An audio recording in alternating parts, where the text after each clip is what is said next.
We dined this evening, my officers and I, on a terrace of teak overlooking the river. The talk is of an instant earlier today.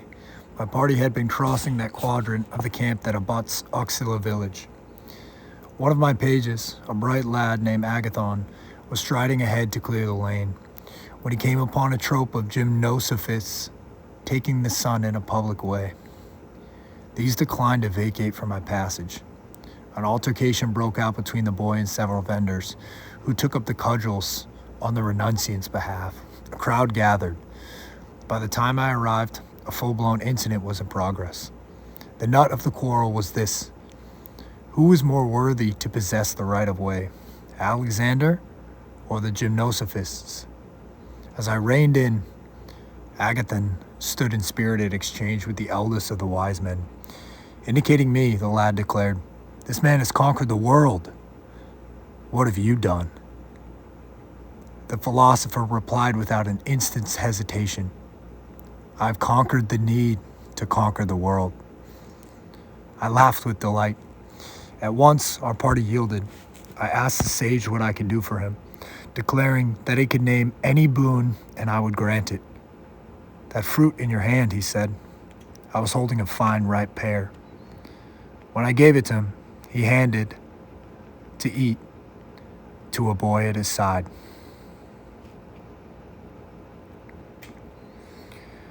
Now that's a passage again from Virtues of War. It's the novel about Alexander by Stephen Pressfield. And we spoke a little bit about it in the last video, but it's just an unbelievable book. And I really, really like this passage because I think it can relate a lot to our own lives and to fitness in general. And that idea is that when is it going to be enough for you? When you have giant boulder shoulders, huge biceps, a six-pack, big pecs, giant legs. You can bench 315. You squat 400. You can do a handstand push-up. You can do 2 handstand push-ups. You can do 5 handstand push-ups. You can do a handstand push-up on rings. You can muscle up. You can do a weighted muscle up. You can see this could go on forever.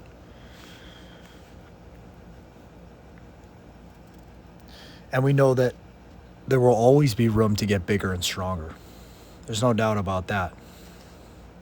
And I think in some ways that's not a bad thing. We're always focused on getting better and improving. Because if we're not getting better and improving, if we're standing still, we're gathering dust. So eventually we're going to get worse.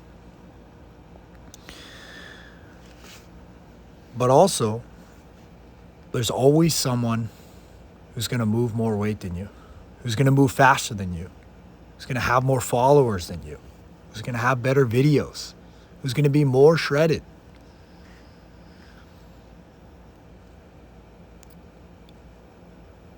And if you are seeking validation from the way you look or judging your aesthetics on the things you see on social media that may or may not be the whole truth, you are going to have a difficult time attaining any level of happiness. In fact, you may never be happy.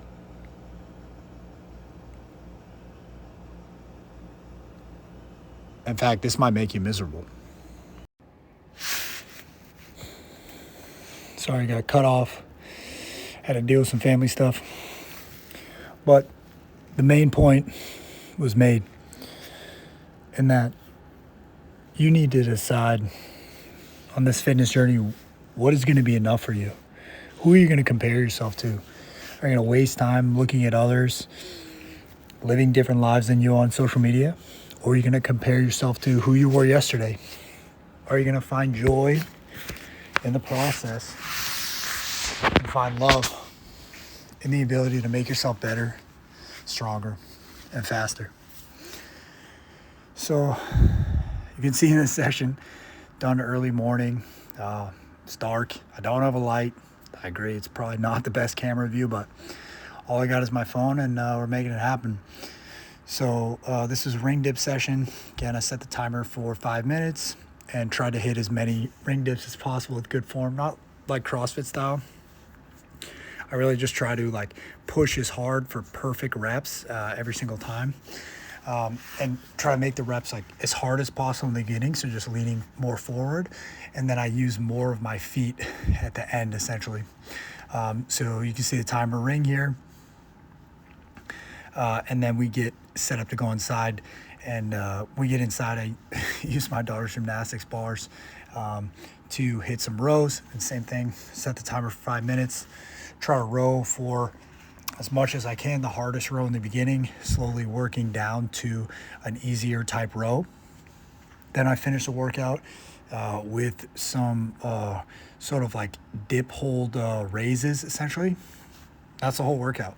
So my full training time, I mean, this is embarrassing, right? My full training time is 15 minutes total, maybe like 20 minutes, maybe 30 minutes, based on working extra with the, warm up and stuff like that. But yeah, I mean, it can be as simple as that. When you're busy and you got stuff to do, like this is done at 6 in the morning before both my daughters wake up. You do what you can. Just try to make it happen. So don't listen to the noise. Don't listen to people saying you got to go to a gym and do this and do that. You can make it all work at home in the cold, in the dark, with nothing but a kitchen timer and some strong will. And remember, next time you're thinking, what's enough for you? Are you going to do something you enjoy, or are you going to measure yourself against standards that at the end of the day you don't really care about?